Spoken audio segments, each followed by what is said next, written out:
वरच्या स्तरावरील उत्कृष्ट दर्जाची उत्कृष्ट स्तरावरील प्रकृती म्हणजे परा प्रकृती जी सूक्ष्म स्तरावर अनुभवावी लागते. हे जीव, चेतन, भावना, बुद्धिमत्ता ह्या सर्वांचे मिश्रण करून जी अदृश्य प्रकृती असते ती परा प्रकृती, ही उत्कृष्ट दर्जाची प्रकृती आहे. असे हे दोन प्रकारचे प्रकृती, अपरा आणि परा प्रकृती आहे.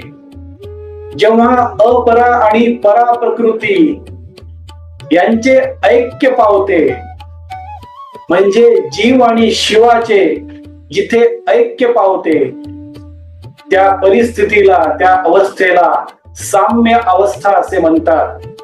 या मनुष्याच्या शरीरामध्ये जीव, बुद्धी, चैतन्य